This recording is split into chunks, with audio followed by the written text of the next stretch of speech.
Hello दोस्तों। तो आप सभी का बहुत स्वागत है हमारे इस प्यारे से प्लेटफॉर्म पे। तो साथियों, जैसा कि आप सब देख रहे हैं, हम लोगों का पिछला वीडियो आप लोगों ने देखा होगा। तो हम जो सीटेट 2024 का पेपर है, सीटेट 2000 दिसंबर 2024 का जो पेपर है, ठीक है, उसको सॉल्व कर रहे हैं।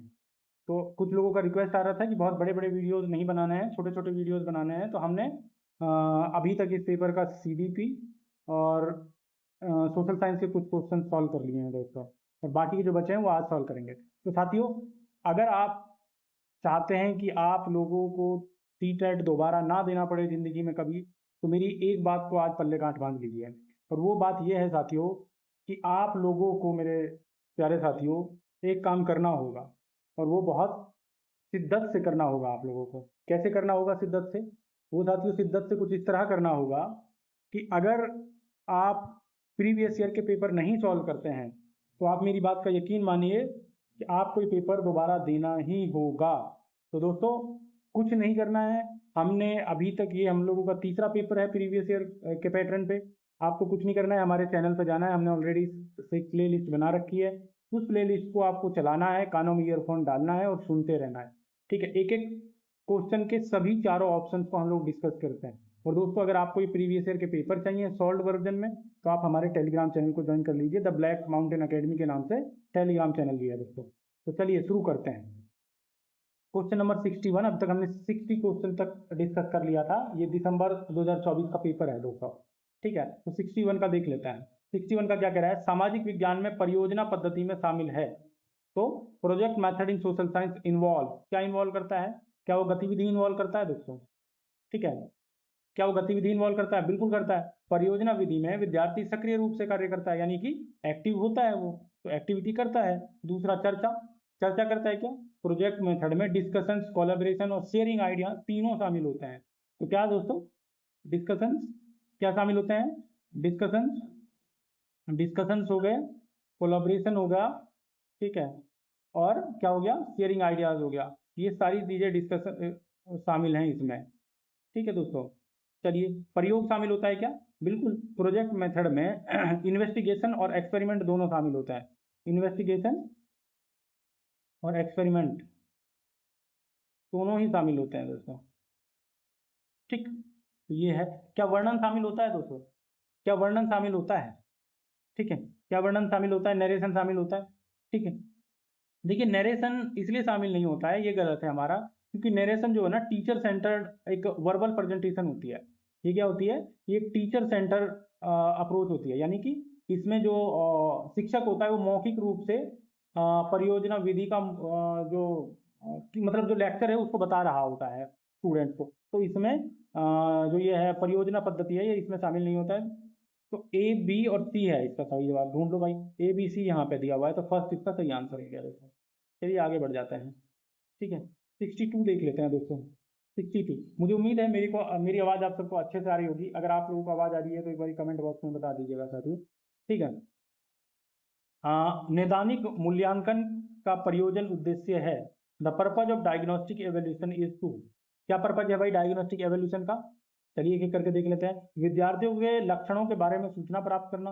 विद्यार्थियों के obtain information about learners character, क्या इंफॉर्मेशन लेना होता है? क्या वो होता है दोस्तों? एक सेकेंड देना दोस्तों यार।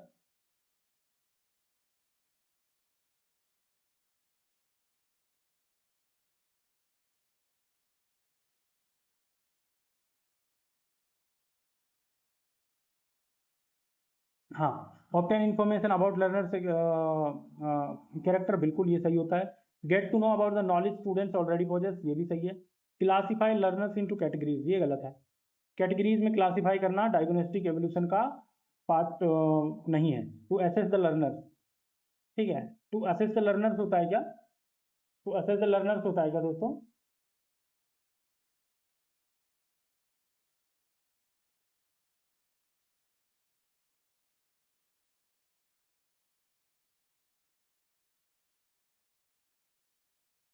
ठीक है, तो टू असेस द लर्नर्स भी होता है, बट ये हार्ड एंड फास्ट वो नहीं है कि आपने उनको कितना इन्फॉर्मेशन रट लिया, ये उस बेसिस पे नहीं है। तो ए बी सी इसका भी हो जाएगा, 62 का 1 हो जाएगा इसीलिए। चलिए अब देख लेते हैं हमारा 63।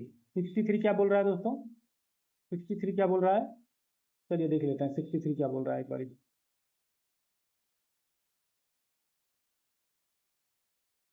चलिए, सामाजिक विज्ञान की शिक्षिका बच्चों को अपनी कक्षा के लिए नियम बनाने को कहती है और ये नियम एक चार्ट पेपर पर लिखे जाते हैं। सभी बच्चे इन नियमों के पालन की सहमति देते हैं। ये चार्ट कक्षा में चिपका दिया जाता है ताकि छात्र इसे संदर्भ के तौर पर प्रयोग कर सकें। इस गतिविधि को निम्न में से किस संप्रत्यय को पढ़ाने हेतु प्रारंभिक गतिविधि के रूप में लिया जा सकता है? ठीक है। A social science teacher asked student to make rules for their class. These were then written on a chart paper. All the students gave their consent to follow these. The chart paper was pasted in the class so that it can be referred by the student. This can be an introductory activity for which of the following topics? बताइए भाई किस topic के लिए? क्या वो diversity से related है दोस्तों? क्या वो डाइवर्सिटी से रिलेटेड है दोस्तों? Class rule. डाइवर्सिटी क्या होती है दोस्तों? डाइवर्सिटी वो कहते हैं जब एक ही क्लास में बहुत भांति भांति के प्रकार के लोग हों, हर क्लास, हर वर्ग, हर जाति, हर समाज से लोग हों, तो उसको कहते हैं। तो ये इस संदर्भ में सही नहीं है। तो डाइवर्सिटी का मैंने आपको कॉन्सेप्ट समझा दिया, बट ये इस संदर्भ में सही नहीं है। क्या मार्जिनलाइजेशन है दोस्तों? क्या हास्याकरण है दोस्तों? मार्जिनलाइजेशन क्या होता है? मार्जिनलाइजेशन में दो टर्म इंपॉर्टेंट है, एक है एक्सक्लूजन, अभी बताता हूँ क्या होता है एक्सक्लूजन, और एक होता है डिसएडवांटेज। ठीक है, एक होता है डिसएडवांटेज। एक्सक्लूजन मतलब किसी मेन स्ट्रीम से एक्सक्लूड कर देना किसी को, और डिसएडवांटेज होता है जो कि मुख्य एडवांटेजेस पोजीशन है उनसे किसी को लाभ ना पहुंचता है, तो उसको डिसएडवांटेज कहते हैं, उसी को मार्जिनलाइजेशन कहते हैं। ये भी कॉन्टेक्स्ट में सही सवाल नहीं है क्योंकि ये पूछ रहा है क्लास रूल्स या डेमोक्रेसी। ठीक है, तो ये इसका सही आंसर हो जाएगा।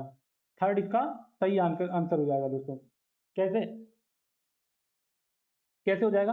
देखिए, स्टूडेंट्स जो है ना कलेक्टिवली अपने रूल्स बना रहे हैं और उन रूल्स को एक्सेप्ट भी कर रहे हैं। तो क्या हो रहा है? कलेक्टिवली रूल्स बन रहे हैं। ठीक है, कलेक्टिवली रूल्स बन रहे हैं और उनको एक्सेप्ट किया जा रहा है। ठीक है, उनको एक्सेप्ट किया जा रहा है। तो ये क्या हो गया? ये तो डेमोक्रेसी की जैसी हालत नहीं लग रही आपको? ठीक है, और फिर उसमें पार्टिसिपेट भी कर रहे हैं और कंसेंट भी दे रहे हैं अपना। ठीक है, और कंसेंट भी दे रहे हैं अपना। ठीक है भाई, चलिए मार्केट क्या होता है? ठीक है, बाजार का संबंध वस्तुओं सेवाओं के क्रय विक्रय से होता है। तो यहाँ पे सेलिंग और बाय होता है, यहाँ पे एक्सचेंज ऑफ गुड्स होगा। ठीक है, एक्सचेंज ऑफ गुड्स होगा यानी सेलिंग और बाय। ठीक है, ठीक है दोस्तों, तो इसका आंसर हमारा फ्री हो जाएगा, डेमोक्रेसी, प्रजातंत्र हो जाएगा इसका जवाब है। चलिए 64 पे आ जाते हैं तुरंत प्रभाव से। ठीक है, चलिए पढ़ लेते हैं 64 क्या बोल रहा है। पहले the social science have developed their own distinct method for dealing with the facts in an objective and a systematic way. Unlike the natural science, in social science, it is difficult to insulate the observation and analysis the facts from the pressure of popular sentiment. बताओ कौन सा सही है इसमें? कौन सा सही है इसमें बताओ दोस्तों? भाई दोनों सही हैं। कैसे सही हैं दोनों? कैसे सही हैं दोनों? क्या कह रहा है? क्या कह रहा है? सामाजिक विज्ञान में तथ्यों से वस्तुगत एवं क्रमबद्ध मार्ग या प्रकार से निपटने हेतु अपनी स्वयं की विशिष्ट विधियां विकसित की हैं। बिल्कुल सही है ये। ठीक है, सामाजिक विज्ञान में अवलोकन, सर्वेक्षण और साक्षात्कार आदि व्यवस्थित विधियां विकसित हुई हैं। ठीक है, social science have systematic method such as observation, surveys, interviews and analysis. ठीक है, तो ये सही हो गया। प्राकृतिक विज्ञान में भिन्न असदृश्य, सामाजिक विज्ञान में लोकप्रिय भावनाओं के दबाव से तथ्यों के अवलोकन और एवं विश्लेषण को पृथक करना कठिन है। क्या ये सही है? Social research can be influenced by social values and public sentiment, making complete objectivity challenging. ये भी सही है, ये भी सही है। सामाजिक अनुसंधान पर सामाजिक मूल्य और जनमत का प्रभाव पड़ सकता है, इसलिए पूर्ण वस्तुनिष्ठता कठिन होती है। तो ये भी सही है। तो इसका जवाब क्या हुआ? इसका जवाब हुआ both A and R true and R is explaining A. ठीक है, तो ये इसका जवाब हो गया दोस्तों। चलिए 65 पे आ जाते हैं। 65 क्या कह रहा है? लोकतंत्र को दर्शाने हेतु निम्नलिखित में से किसका प्रयोग किया जा सकता है? बताइए।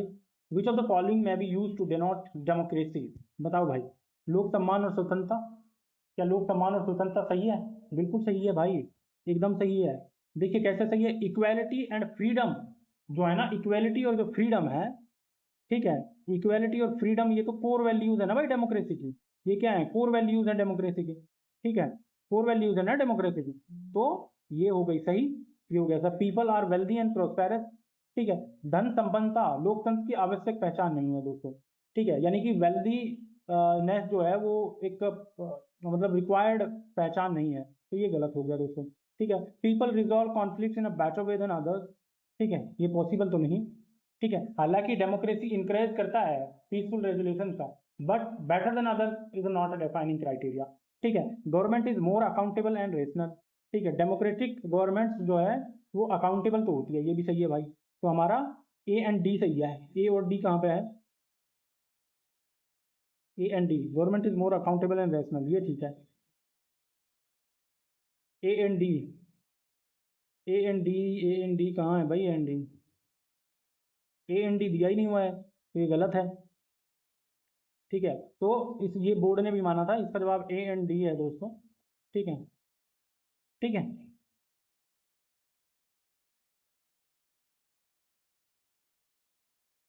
चलिए क्वेश्चन नंबर 66 देख लेते हैं, क्या कह रहा है 66, विच of the following question assess the analytical aspect of the cognitive process.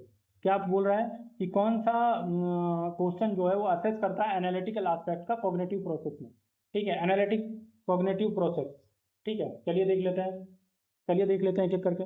What are the national curricular objectives which can be achieved through heritage projects, ठीक है, वह राष्ट्रीय परियोजनाएं या पाठाचार्य उद्देश्य क्या हैं जिनको धरोहर संबंधी परियोजनाओं के द्वारा संपादित और उपार्जित किया जा सकता है, बताइए कौन सा है भाई,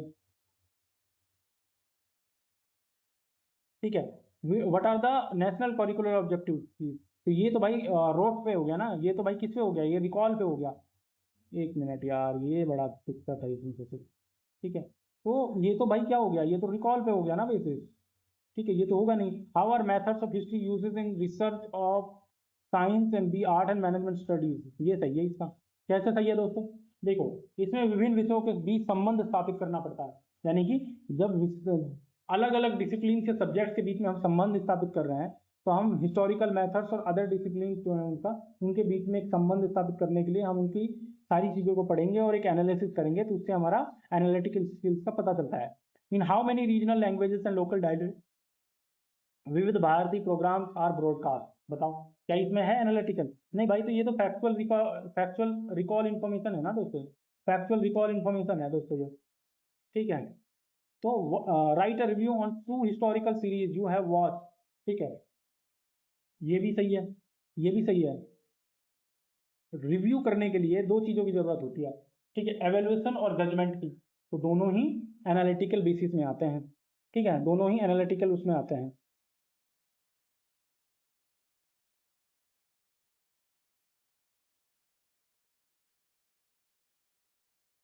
चलिए, व्हाट आर भारदूज, ये क्या है भाई, आपके द्वारा भरूड क्या है, व्हाट आर भरूड in which region state this is popular, यार ये डेफिनेशन एक्सप्लेनेशन का ही तो सवाल है, ठीक है, ठीक है, ये डेफिनेशन और एक्सप्लेनेशन का सवाल है, ठीक है, तो ये भी हमारा सही है, क्योंकि इसमें डिफाइन करना होगा, डिफाइन करने के लिए अंडरस्टैंड करना होगा, अंडरस्टैंड करने के लिए एनालिसिस करना होगा, ठीक है दोस्तों। तो हम लोगों का सही जवाब हो गया बी डी सी, तो बी डी सी है कहीं पे, बी डी सी है कहीं पे, बी सी डी ई तो है, बी सी डी, नहीं सी जिसमें वो नहीं होगा, तो ए देख लेते हैं भाई इसमें, अरे यार ये भी गलत है, पहली बात तो ये जान लो, ठीक है, क्यों डेफिनेशन से what are the national curricular objectives which can be achieved through heritage program, तो इसका यार ए बी डी माना था बोर्ड ने, हालांकि इसका अगर देखा जाए तो ए भी कट होना चाहिए और ई भी कट होना चाहिए, ई तो कट हो गया ही है, ए बी, तो डी हो गया इसका, सी आंसर हो गया। चलिए भाई 67 देख लेते हैं, 67, which of the following are essential elements of fair trial, fair trial के एसेंशियल एलिमेंट्स बताने भाई दोस्तों,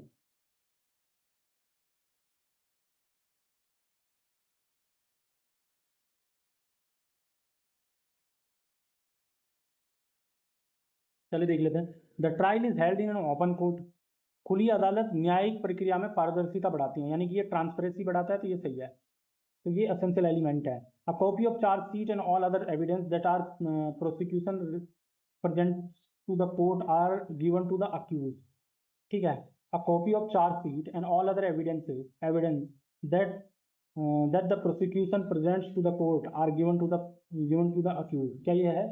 ठीक है, बिल्कुल है ये, इसलिए सही है ये, क्योंकि आरोपी को अपने विरुद्ध मामले की जानकारी मिलना निष्पक्ष सुनवाई का अधिकार है, तो ये भी सही है। The defence lawyer is not allowed to cross examine the prosecution witness, ये गलत है भाई, ये गलत है। देखिए, बचाव पक्ष के अभियोजन या वकील को कि गवाहों से जिरह करने का अधिकार होना चाहिए, ये कह रहा है कि नॉट अलाउड है। जज decide matter on basis of statements articulated by the lawyers, नहीं ये भी गलत है, ठीक है। Court consider evidence arguments and applicable law, न्यायाधीश जो है ना केवल वकीलों के दलीलों पे या कथनों पे नहीं चलता है, वो साक्ष्य और कानूनों पे चलता है दोस्तों, वो साक्ष्य और कानूनों पे चलता है। तो ABC सही आंसर हो गया इसका दोस्तों।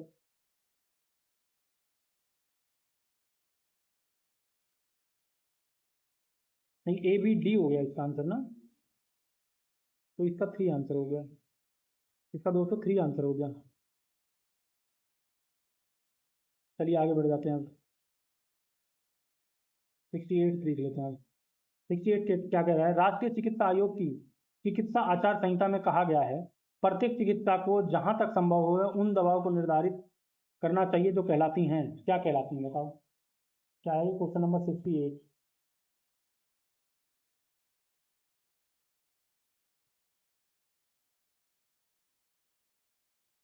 वो कहलाती हैं जेनरिक मेडिसिन दोस्तों, तो इसका सही आंसर जेनरिक मेडिसिन है। The national medical commission code of medical ethics states that every physician should as far as possible prescribe drugs which are called generic medicine. बता देते हैं कैसे। जेनेटिक क्या होता है? जेनेटिक जो जीन्स या हेरिडेटरी जो होता है उसको जेनेटिक कहते हैं, ठीक है। ये कोई मतलब मेडिसिन वगैरह के बारे में नहीं है, ये तो जीन्स के बारे में है। ग्लोबल ब्रांड्स क्या होते हैं दोस्तों? अरे भाई वो मार्केट ब्रांड होते हैं जो ग्लोबल मार्केट में चल रहे होते हैं। जेनरिक मेडिसिन क्या होती है? तो जेनरिक मेडिसिन जो वो होती हैं जो कि सेम इंग्रेडिएंट रखती हैं, जैसा कि स्टैंडर्ड वो रखती हैं as the corresponding branded medicine and are generally sold under their generic name, ठीक है। तो जेनरिक दवाइयों से में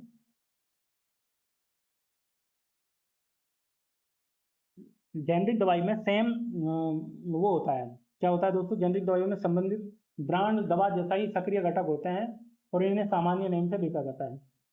चलिए आखिरी, एंशिएंट रेमेडीज क्या होते हैं? वो ट्रेडिशनल ट्रीटमेंट जो जेनरिक दवाई से नहीं बल्कि ट्रेडिशंस पे आधारित होता है, उसको कहते हैं एंशिएंट रेमेडीज। चलिए 69 देख लेते हैं। Consider the statement A and B and choose the correct option. प्राकृतिक विज्ञान सामाजिक विज्ञान से श्रेष्ठ है और ये होनहार विद्यार्थियों का क्षेत्र है, ठीक है। The natural science are superior, ठीक है। The natural science are superior to social science and are domain to of bright students, नहीं ये गलत है यार, ये गलत है। क्यों गलत है ये? कोई विषय स्वाभाविक रूप से श्रेष्ठ नहीं होता है भाई, ठीक है। अलग अलग विषय अलग प्रकार का ज्ञान और कौशल विकसित करने के लिए इस्तेमाल किए जाते हैं या फिर इनको बढ़ावा दिया जाता है, तो ये गलत है, ठीक है। सामाजिक विज्ञान सामाजिक सांस्कृतिक और विश्लेषण कौशल को प्रदान करने के लिए आवश्यक है जो वर्तमानीय स्वतंत्र विश्व में समन्वय बैठाने के लिए आवश्यक है। The social science are essential to provide social, cultural and analytical skills required to adjust to an increasingly independent। ये सही है भाई, ये सही है। कैसे सही है? सामाजिक विज्ञान समाज सांस्कृतिक संस्थाओं और मानव व्यवहार को समझने की क्षमता विकसित करता है, यही तो स्टडी करता है भाई सामाजिक विज्ञान, ठीक है। चलिए अब 70 पे आ जाते हैं दोस्तों, चलिए अब 70 पे आ जाते हैं। 70 क्या कह रहा है? Which of the following resources are equivalent to the theme of discrimination? चलिए देख लेते हैं, चलिए देख लेते हैं। अशोकन इंस्क्रिप्शन से क्या? भेदभाव के विषय पर चर्चा करने के लिए निम्न में से कौन सा संसाधन प्रासंगिक है? टेक्स्ट ऑफ अशोकन इंस्क्रिप्शन से क्या? ठीक है, नहीं ये क्या है भाई? ये एंशियंट हिस्ट्री को पढ़ने और अशोका की पॉलिसीज या उनके राज को पढ़ने के लिए इस्तेमाल होने वाले सोर्सेज हैं। Universal declaration of human rights, ये सही है, ये है भाई। रिसोर्स ऑफ टीचिंग डिस्क्रिमिनेशन, ये क्या बताता है? मानव अधिकारों का सार्वभौमिक घोषणा समानता और भेदभाव विरोध के सिद्धांत देती है या फिर सिद्धांत पर आधारित है, तो ये है इसलिए। Narrative of B.R. Ambedkar experience of looking for a place to stay after returning to India, ये भी सही है, ठीक है।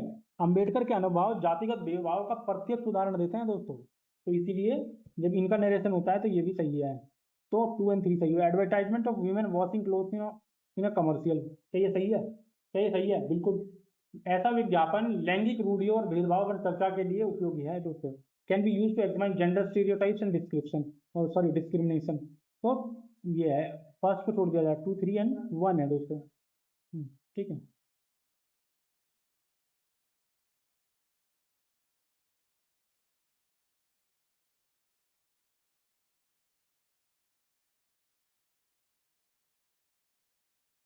चलिए 71 पे आ जाते हैं हम दोस्तों। 71 पे आ जाते हैं दोस्तों। चलिए देख लेते हैं 71 क्या कह रहा है दोस्तों। 71 क्या कह रहा है? Indicators of assessment and skills ability. चलिए देख लेते हैं चेक करके। ठीक है। और डिस्कशन, डिस्कशन से क्या जुड़ा हुआ है दोस्तों? डिस्कशन से क्या जुड़ा हुआ है? डिस्कशन जो है listening, expressing opinions and finding out from others. चर्चा से सुनने, विचार व्यक्त करने और दूसरों से जानकारी लेने की क्षमता जाती है। तो ये कहाँ पे है दोस्तों? लिसनिंग, एक्सप्रेसिंग ओपिनियंस एंड, तो ये ए का फोर्थ हो जाएगा हमारा, इसीलिए तो ए का फोर्थ हो जाएगा। ठीक है, ए का फोर्थ हो गया तो हमारा ए का फोर्थ ढूंढ लो। तो ये दोनों, ये इसमें भी फोर्थ है, ये तो कट गया। अब ये बचे, बी का और देख लेते हैं। ऑब्जर्वेशन क्या होता है दोस्तों? ऑब्जर्वेशन क्या होता है? Reporting, narrating, picture reading and drawing. अवलोकन से जानकारी को देखना, समझना और प्रस्तुत करना सिखाता है। तो ढूंढो ये कहाँ पे है। ये रहा 2 का 3। तो 2 का 3 3 जहाँ जहाँ नहीं है वो काट दीजिए, यहाँ पे नहीं है। तो 2 बचे हमारे पास। फिर देख लेते हैं हमारा थर्ड ऑप्शन। ये कहता है नॉर्मेटिव कंसर्न। नॉर्मेटिव कंसर्न क्या होते हैं? Sensitive towards differently abled people and concern for environment. ठीक है, तो ढूंढ लो इसको भी कहाँ है। Sensitive towards differently abled people and showing concern for environment. तो सी का 1 यहाँ पे है दोस्तों। सी का 1 यहाँ पे है, तो हमारा 1 आंसर हो गया इसका। और मेकिंग लॉजिकल कनेक्शन, तो ये एक्सप्लेनेशन हो गया दोस्तों। ठीक है दोस्तों, समझ आ गया? समझ आ गया। 72 पे आ जाते हैं अब हम आ जाते हैं किस पे?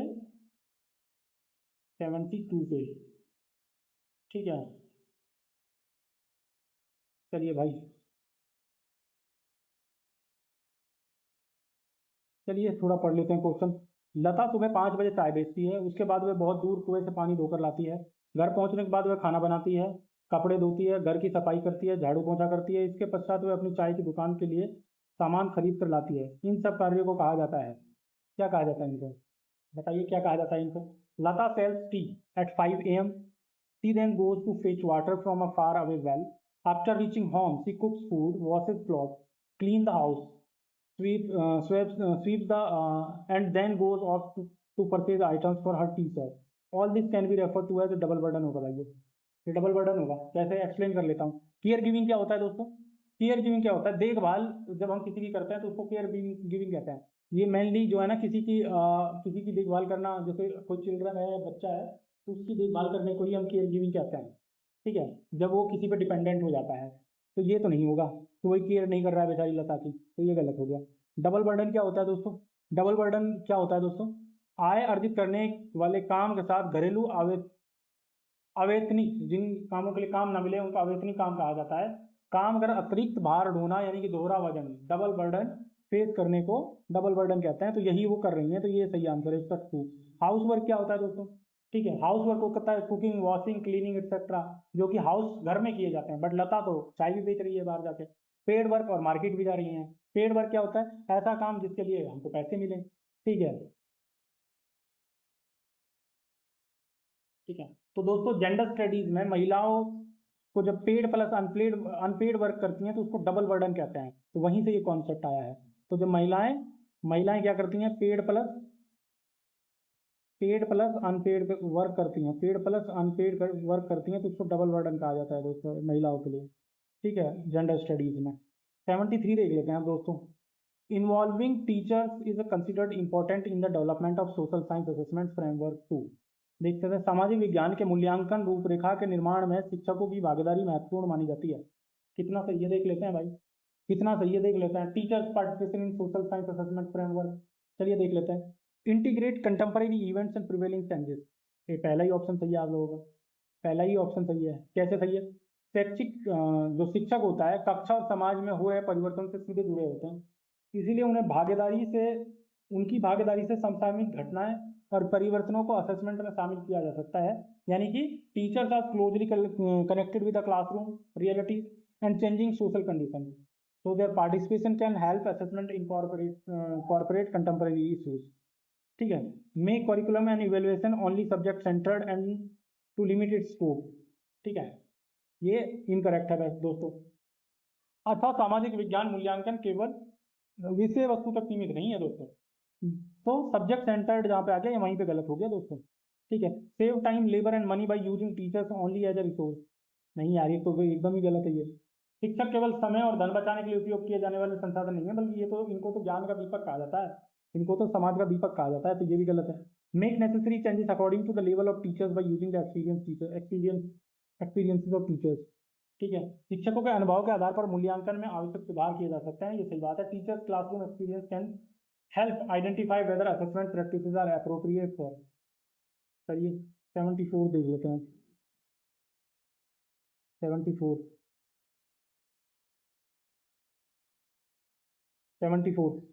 असर्शन रीजनिंग का statement and choose the correct option. Student should be encourage to ask questions in the classroom. बिल्कुल सही बात है भाई, ये एकदम सही चीज है। पर्सन पूछने से जिज्ञासा और इंक्वायरी और रीजनिंग की जो वो होती है, मतलब एबिलिटी होती है, वो बढ़ती है। ठीक है, तो जिज्ञासा, खोज परख सोच, तर्क और सक्रिय सहभागिता विकास होती है किससे, क्वेश्चन पूछने से। It will help the introvert student to open up. बिल्कुल ये भी सही है भाई। ठीक है, तो सुरक्षित और सहयोगी कक्षा का वातावरण अंतर्मुखी शांत विद्यार्थियों को अपनी बात व्यक्त करने में सहायता कर सकता है। ये एकदम सही है दोस्तों, इसमें भी कोई दो मत नहीं है। और ये एक्सप्लेनेशन भी कर रहा है। Both A and R true and R is the correct explanation of A. सही है ये। चलिए 75 पे आ जाते हैं दोस्तों। 75 पे आ जाते हैं, देख लेते हैं 75 क्या कह रहा है। अदर में 75 का सेशन रीजनिंग से जुड़ा हुआ है। Values can be taught too. ठीक है, values can be taught too. हाँ सही बात है, वैल्यू सिखाई भी जा सकती हैं, एकदम सही बात है। नैतिक मूल्य पढ़ाए भी जा सकते हैं, बिल्कुल सही बात है भाई। ठीक है, विद्यालय जो होता है वो चर्चा, गतिविधियां और करिकुलम के माध्यम से बच्चों में किसकी भावना विकसित कर रहे हैं, बच्चों में विकसित कर रहे हैं, मूल्यों का निहित कर रहे हैं, मूल्य उनमें जोड़ रहे हैं। ठीक है, वैल्यू जोड़ रहे हैं। तो social study is a subject through which all basic values can be taught. All basic values can be taught. क्या ये सही है? क्या सही है? ठीक है, सामाजिक विज्ञान में समाज, लोकतंत्र, समानता, न्याय, विविधता, अधिकार और कर्तव्य जैसे विषय आते हैं। इसीलिए ये मूल्य शिक्षा के लिए महत्वपूर्ण विषय है। ठीक है, तो ये सही है भाई, दोनों सही है। यानी कि पहले ऑल पे मेरे को डाउट हुआ, ठीक है, बट सही है यार। तो इसका आंसर क्या हो गया? आंसर क्या हो गया इसका? ठीक है, आंसर इसका A1 हो गया। ए और आर दोनों सही हैं, और ए आर दोनों। अब आप पूछेंगे कि एक्सप्लेनेशन कैसे कर रहा है, तो social science provide concrete social context through which values can be understood and practice, that's why it is explaining A. ठीक है, that's why R is explaining A दोस्तों। तो ये हमारा सही जवाब हो गया। चलिए 76 पे आ जाते हैं। भाई समझ आ रहा है ना, मजा आ रहा है ना दोस्तों? भाई मैं ये कह रहा हूँ, आप हमारी डिस्कशन से ना सिर्फ ये क्वेश्चंस देख रहे हैं, उनका लेवल देख रहे हैं, क्वेश्चन पूछने वाले के माइंड को पढ़ पा रहे हैं, बल्कि मैं आपको बता रहा हूँ हमारे इस सेशन में आप कई सारे टॉपिक्स को एक साथ रिवाइज कर ले जा रहे हैं। ठीक है, हम 4 ऑप्शन दिए हुए, चारों की आप लोग को डिटेल्ड एक्सप्लेनेशन दे रहे हैं। भाई इससे ज्यादा दूंगा तो लेक्चर बहुत लंबा हो जाएगा, और लेक्चर बहुत लंबा हो जाएगा तो आप ही लोग गरियाने लगते हैं, मतलब कुछ हुआ है ऐसा, पहले भी लोगों ने ऐसा कहा। चलिए देख लेते हैं। कक्षा कक्ष की दीवारों पर भारतीय संविधान में उद्घृत मौलिक अधिकारों और कर्तव्यों को लिखा गया है। ये बच्चों को मुख्यतः डैश के द्वारा सिखाता है। Fundamental rights and duties of Indian constitution are written on the walls of social science classroom. ठीक है, this will make children learn primarily through. बताइए भाई, क्या ये ऑब्जर्वेशन से हो रहा है? क्या ये ऑब्जर्वेशन से हो रहा है दोस्तों? बताइए।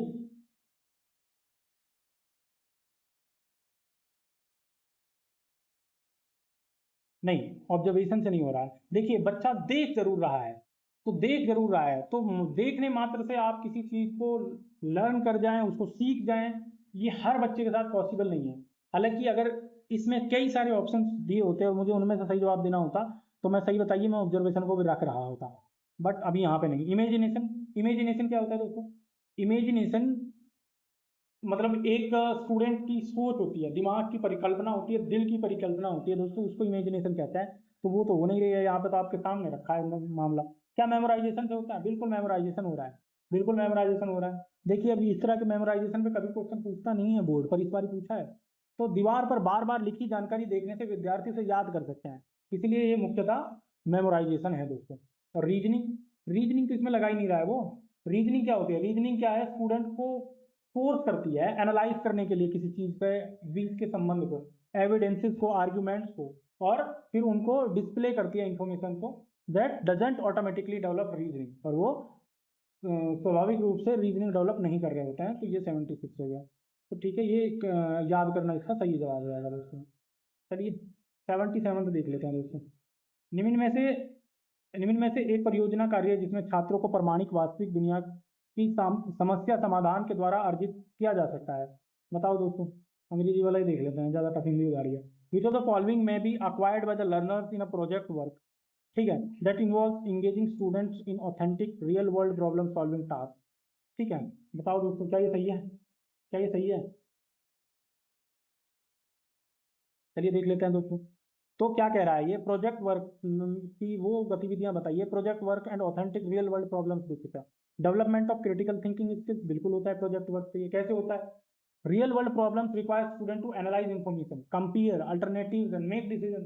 तो ये हो रहा है। तो रियल वर्ल्ड की जो प्रॉब्लम है वो क्या करती हैं? स्टूडेंट्स को फोर्स करती हैं कि वो जितनी जानकारी उनके पास आई है उसको आपस में तुलना करें, ठीक है, उसको एनालाइज करें और फिर उस पर डिसीजन बनाएं। तो वो क्या कर रही है? वो क्रिटिकल थिंकिंग को डेवलप कर रही है। तो ये हो गया सही। Improvement of content knowledge and skill, ठीक है, improvement of content knowledge and skill. क्या इंप्रूवमेंट ऑफ कंटेंट नॉलेज हो रहा है और स्किल्स हो रहा है? Project require student to apply subject knowledge rather than merely memorising. तो project improvement of content knowledge में क्या होता है कि जो प्रोजेक्ट होता है वो स्टूडेंट को फोर्स करता है किस चीज के लिए, कि वो सब्जेक्ट नॉलेज को अप्लाई करे किसी प्रोजेक्ट में। मतलब उसको जो उसने सीखा है उसको एग्जीक्यूट करे, उसको अप्लाई करे कहीं पे। ठीक है, तो ये भी सही हो गया हमारा। Enhancement of creativity and innovation, बिल्कुल सही है भाई। ये कैसे सही है? स्टूडेंट्स को ना फोर्स करता है प्रोजेक्ट मेथड किस चीज के लिए, कि वो नए आइडिया से नई नई चीजें क्रिएट करें, ठीक है, डिफरेंट सॉल्यूशंस निकाले एक ही प्रॉब्लम के या नई नई प्रॉब्लम्स के। Promotion of collaboration and team work, भाई प्रोजेक्ट में ज्यादातर क्या होता है प्रोजेक्ट जो है ना ज्यादातर वो होता है कि टीम वर्क के तौर पे उसको काम में किया लिया जाता है उसको। तो promotion of collaboration and team work भी सही है। ठीक है, तो इसके चारों ऑप्शन सही हैं।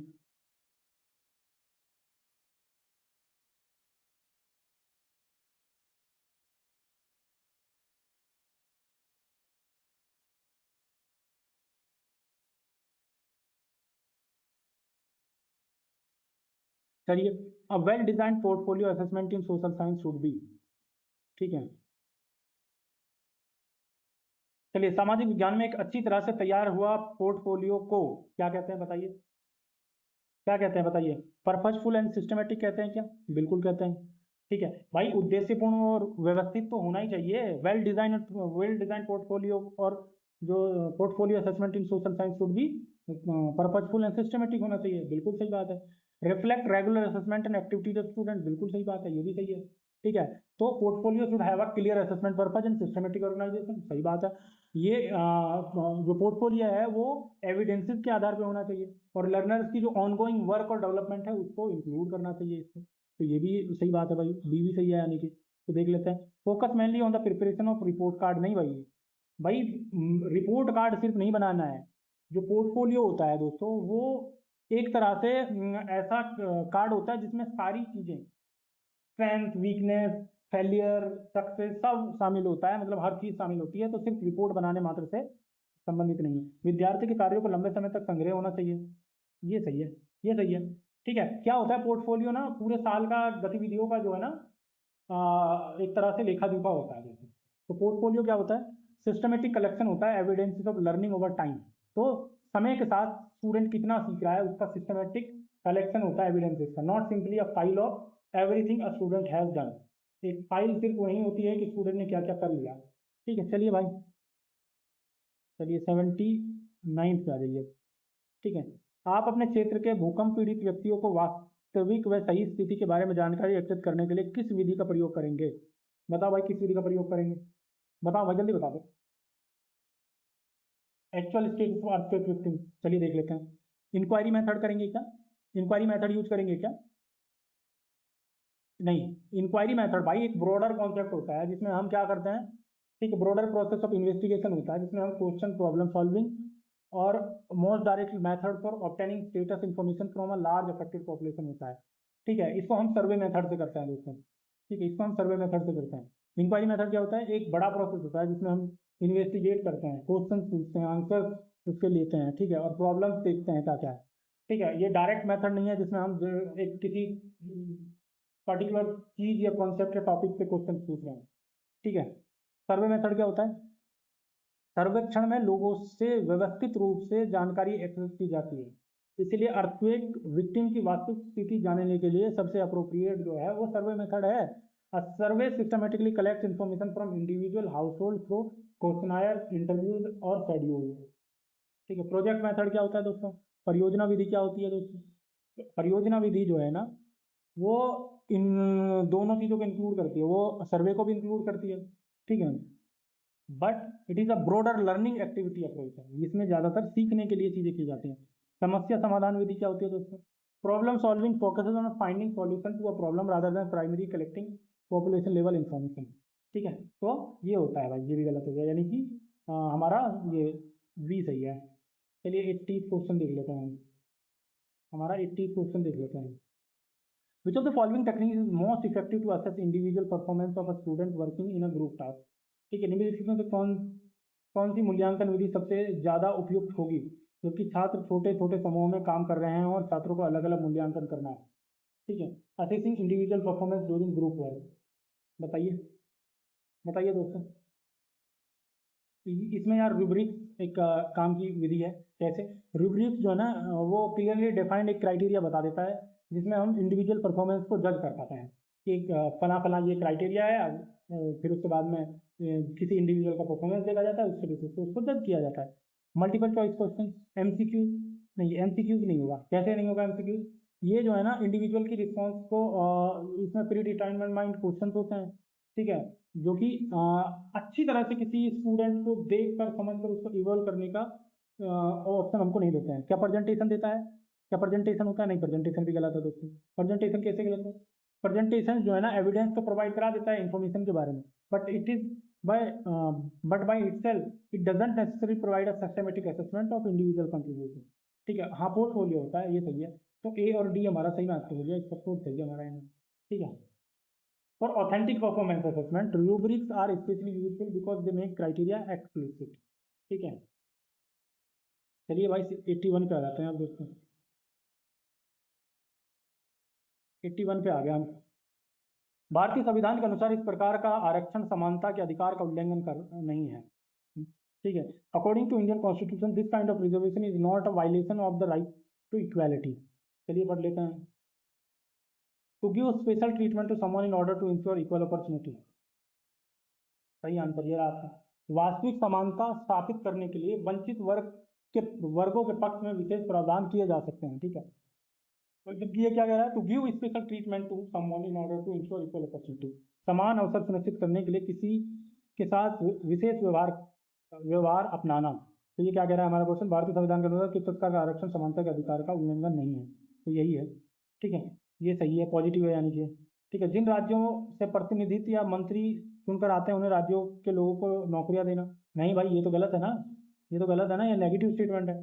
ठीक है, तो jobs can not constitutionally be reserved merely because an elected representative or minister comes from a particular state। तो जॉब सिर्फ उस राज्य उस जगह के लिए रिजर्व नहीं की जा सकती जहां से कोई मंत्री चुन के आ रहा है दोस्तों, तो ये गलत हो गया। भाई भतीजावाद के आधार पर रोजगार सुनिश्चित करना, ये भी नेगेटिव है।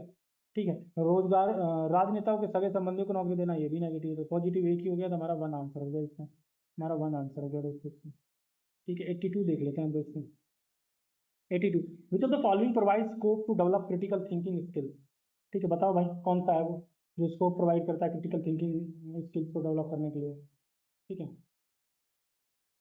चलिए देख लेते हैं भाई। What role did the Yamuna play in the layout of the Mughal city at the Shahjahanabad. बिल्कुल भाई ये करेगा, कैसे करेगा।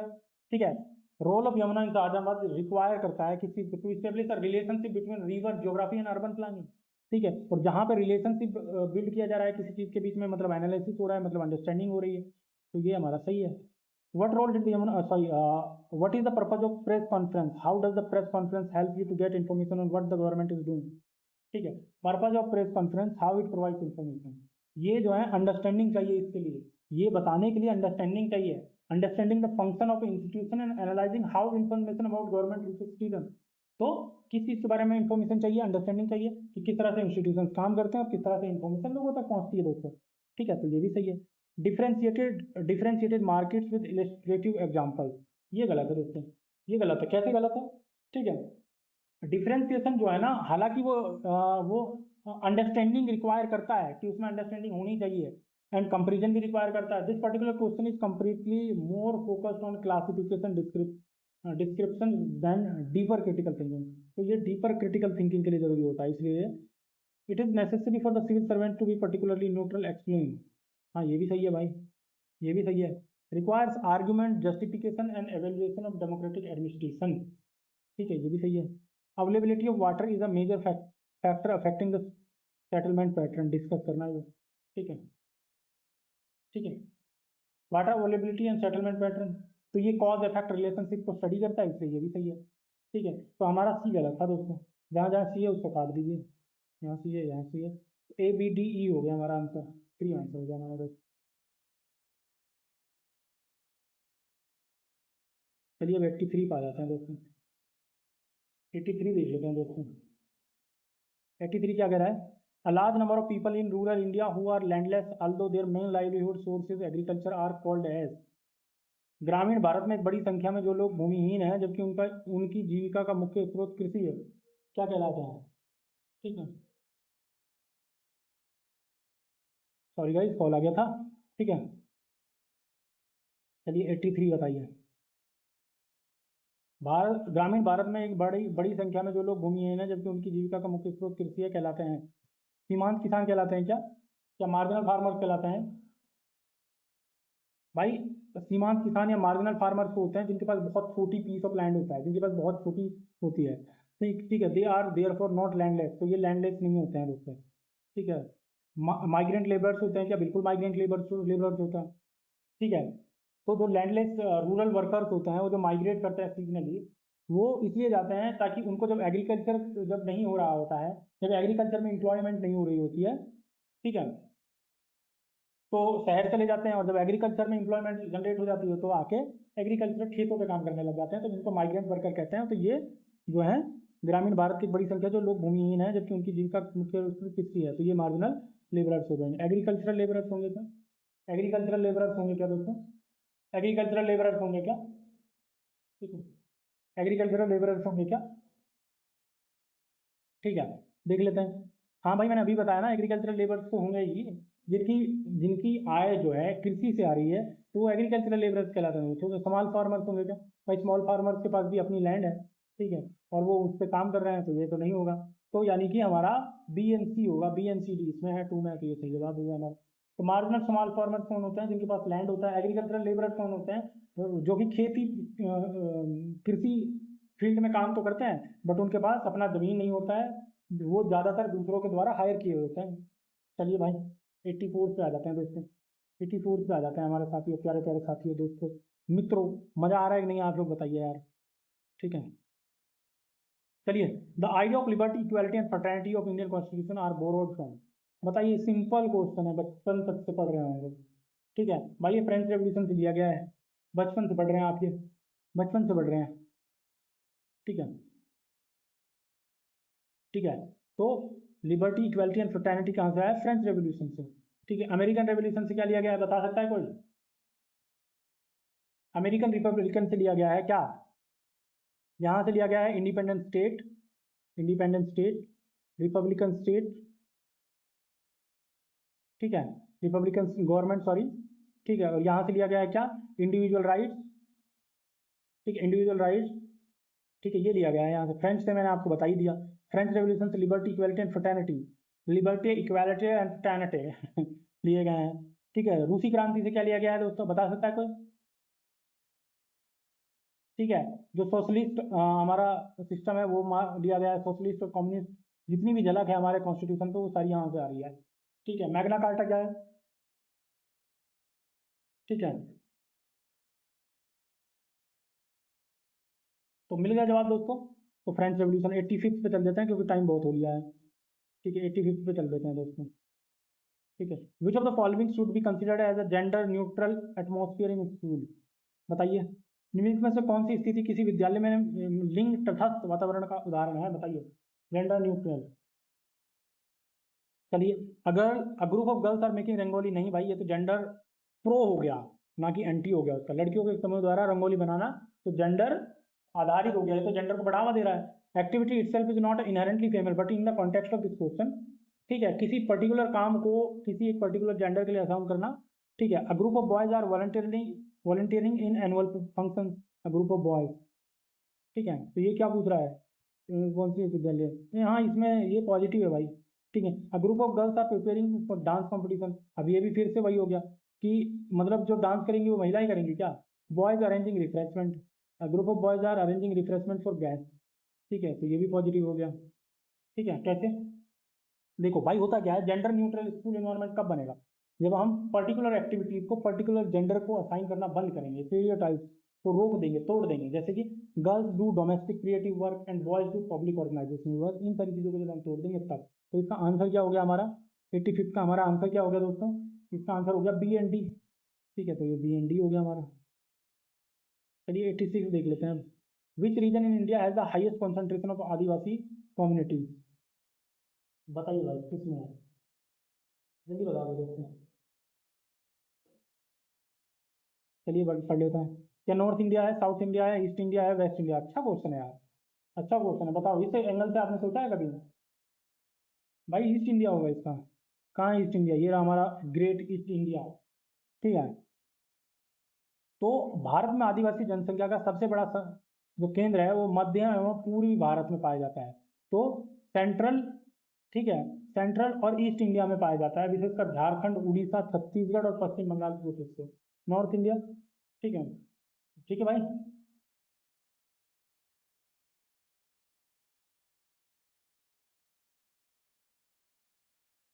चलिए 87 पे आ जाए, पढ़ लिया। ठीक है, investment in non farm activities in rural areas can reduce the rural urban migration. क्या ये सही है? बिल्कुल सही है, ये ट्रू है एकदम। कैसे ट्रू है? ग्रामीण गैर कृषि गतिविधियों में निवेश से स्थानीय रोजगार और आय के अवसर बढ़ते हैं, जिससे शहरों की ओर पलायन का दबाव कम हो जाता है। बिल्कुल सही है। अरे भाई, जब गैर कृषि कार्यों में इन्वेस्टमेंट बढ़ेगा तो एम्प्लॉयमेंट बढ़ेगा, एम्प्लॉयमेंट बढ़ेगा तो क्या, माइग्रेशन कम हो जाएगा अपने आप। सिंपल कॉन्सेप्ट है दोस्तों। ठीक है, migration increases during particular season when there is no agriculture activities in rural area. ये भी सही है, ये भी सही है, अभी मैंने आपको ऊपर समझाया ये बात। ठीक है, तो जैसे ही एग्रीकल्चर उसमें जो सीजन खत्म होता है तो उसी दौरान लोग जो है शहरों की तरफ पलायन कर जाते हैं ताकि वहाँ काम मिल सके। ठीक है, तो आर एक्सप्लेन वाई, बिकॉज जैसे सीजनल माइग्रेशन होता है तो उसके कारण जो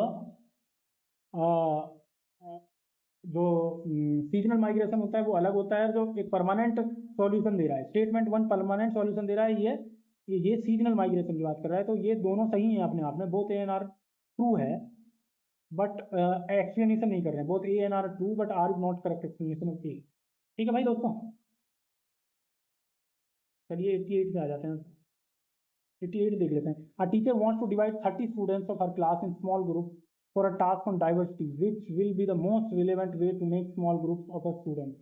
ठीक है, formation of group for a diversity related task. चलिए देख लेते हैं। As per student comfort, student may choose friends or similar pair, जो कि रिड्यूसिंग इंटरेक्शन अक्रॉस डिफरेंसेस। तो स्टूडेंट्स ज़्यादातर वही आपस में दोस्ती बनती है जिनका एक जैसा कल्चर, एक जैसी चीज़ें होती हैं, जिनकी आदत एक जैसी होती हैं। तो ये जो है ना, वो डाइवर्सिटी के कॉन्सेप्ट में तो फिट नहीं बैठता, ही गलत हो जाएगा। Bench wise from front to back, क्या ये सही होगा? ठीक है, अगर ये करेंगे तो आपका जो एकेडमिक डिवीजन है वो क्रिएट हो जाएगा। कैसे? वो कैसे हो जाएगा? क्योंकि जब बेंच वाइज हम करेंगे फ्रंट टू बैक, तो उससे क्या होगा कि कुछ लोगों की जो रुचि है किसी और चीज़ में, कुछ लोगों की रुचि और चीज़ में है। तो और एक जो कंपटीशन होता है फ्रंट एंड इसमें, वो भी जनरेट हो जाएगा। According to student marks in last exam from high to low.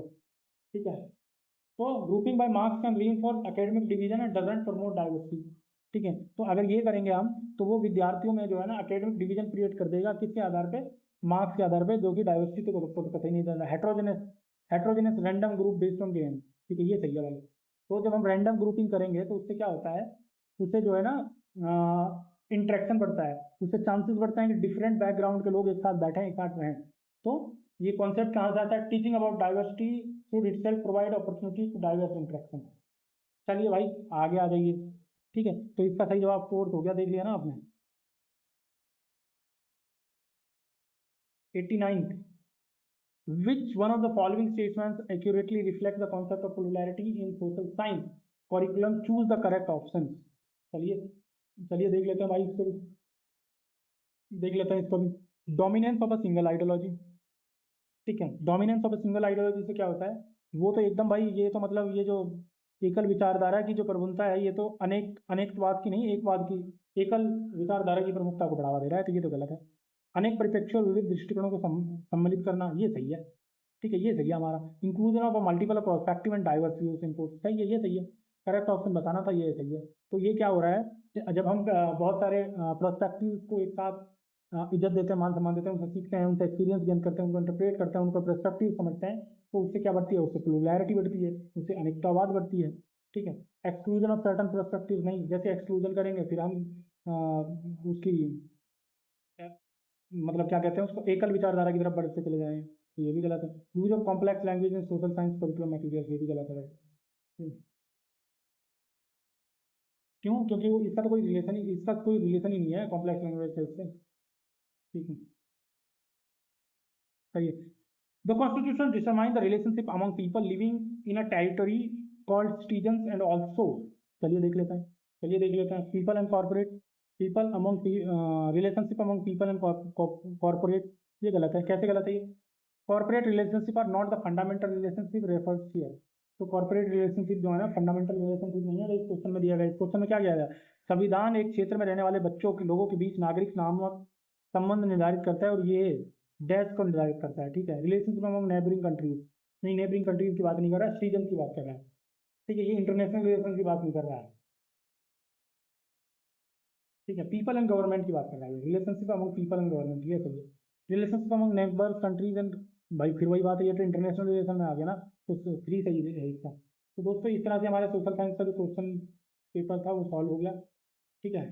Social science का जो सेक्शन था वो सॉल्व हो गया। अब मैं आप लोगों को दो सेक्शन और करा रहा हूँ, वो एक ही वीडियो में करा दूंगा, ठीक है। और उसमें हम लैंग्वेज पढ़ रहे होंगे साथियों, ठीक है। तो मेरे साथियों, आई बिलीव, और मैं आप लोगों को बता रहा हूँ बार बार कि आप ये सब करिए, आप ये सब प्रीवियस ईयर के पेपर सॉल्व करिए, इससे आप लोगों को बहुत बेनिफिट होगा, ठीक है। इससे आप लोग ना सिर्फ कॉन्सेप्ट समझ रहे हैं, बल्कि कॉन्सेप्ट रिवाइज भी हो रहा है। तो दोस्तों पढ़ते रहिए, मुस्कुराते रहिए, पेपर को पास करिए, आपके पेरेंट्स वेट कर रहे हैं, आपका भविष्य अधर में लटका हुआ है, तो उसके लिए पढ़िए मेहनत करके। तो मैं अगली वीडियो में मिलूंगा पर आपसे, आप उसके लिए हमारे चैनल को विजिट करिए, सब्सक्राइब करके रखिए एकदम से, ताकि हमारी अगला वीडियो आप लोगों को मिले। तब तक के लिए धन्यवाद, अपना ध्यान रखिए दोस्तों।